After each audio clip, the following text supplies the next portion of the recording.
मुख्यमंत्री रेखा गुप्ता की अध्यक्षता में हुई व्यय वित्त समिति की बैठक में दिल्ली की 96,000 स्ट्रीट लाइटों को स्मार्ट एलईडी प्रणाली में बदलने की 473 करोड़ रुपए की परियोजना को मंजूरी दी गई। योजना के तहत पीडब्ल्यूडी सड़कों पर नई स्मार्ट लाइटें और 5,000 अतिरिक्त पोल लगाए जाएंगे।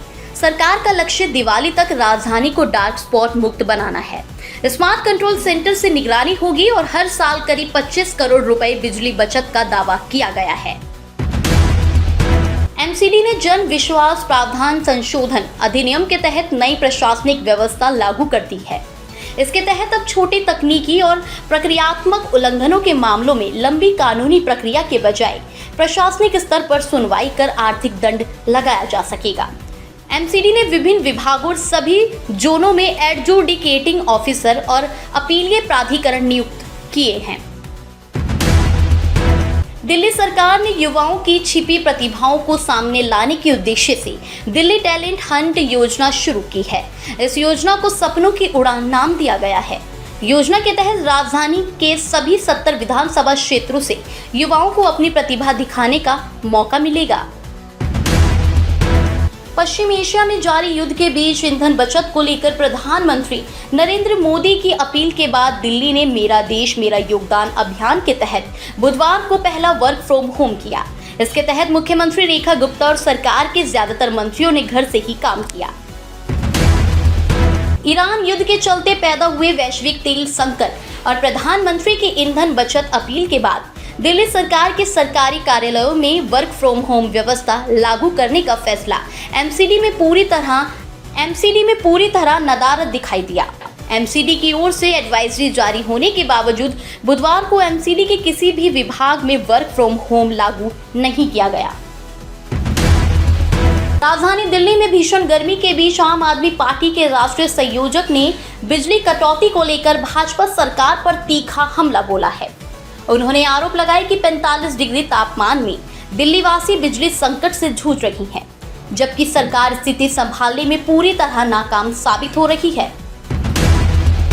दिल्ली में बिजली कटौती को लेकर आम आदमी पार्टी और भाजपा के बीच सियासी बयानबाजी तेज हो गई है।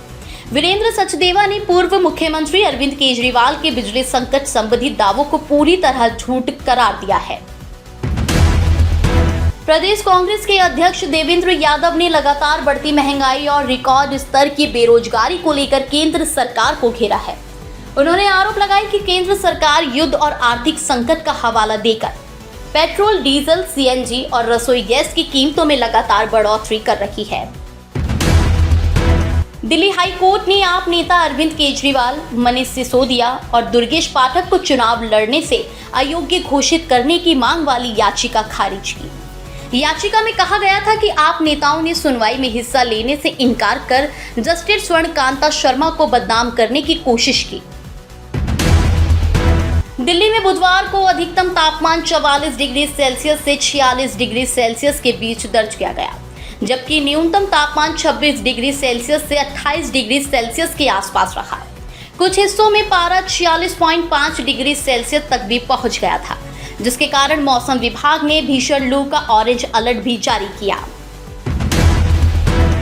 लोकल सर्कल्स के सर्वे के अनुसार दिल्ली एनसीआर में 10 में से 8 लोग हीट वेव से प्रभावित हैं। करीब 50% लोगों ने डिहाइड्रेशन, चक्कर और हीट स्ट्रोक जैसी स्वास्थ्य समस्याओं की शिकायत की है। लगातार बढ़ते तापमान और गर्म हवाओं के कारण अस्पतालों में भी मरीजों की संख्या बढ़ रही है। आवारा कुत्तों को लेकर सुप्रीम कोर्ट की हालिया टिप्पणी के विरोध में पशु अधिकार कार्यकर्ताओं ने रामलीला मैदान में भूख हड़ताल और प्रदर्शन की तैयारी शुरू कर दी है।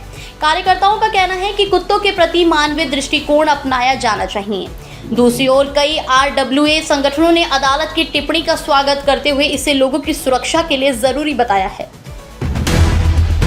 सीपीसीबी के अनुसार राजधानी का औसत AQI 192 दर्ज किया गया, जो मध्यम श्रेणी में आता है। हालांकि कई इलाकों में EQI अब भी 300 के पार बना हुआ है। दिल्ली में निवेश और कारोबार बढ़ाने को लेकर उपराज्यपाल ने उद्योग मंत्री के साथ बैठक की।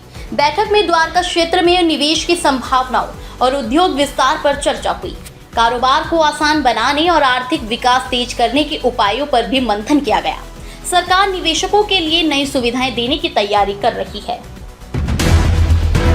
सीबीएसई जून से चरणबद्ध तरीके से skill expo and guidance festival आयोजित करेगा। इसका उद्देश्य राष्ट्रीय शिक्षा नीति के अनुरूप कौशल आधारित शिक्षा को बढ़ावा देना है। कार्यक्रम के दौरान छात्रों को विभिन्न तकनीकी और व्यावसायिक क्षेत्रों में अपनी प्रतिभा दिखाने का अवसर मिलेगा। विशेषज्ञ छात्रों को करियर और स्किल्स डेवलपमेंट से जुड़ी जानकारी भी देंगे।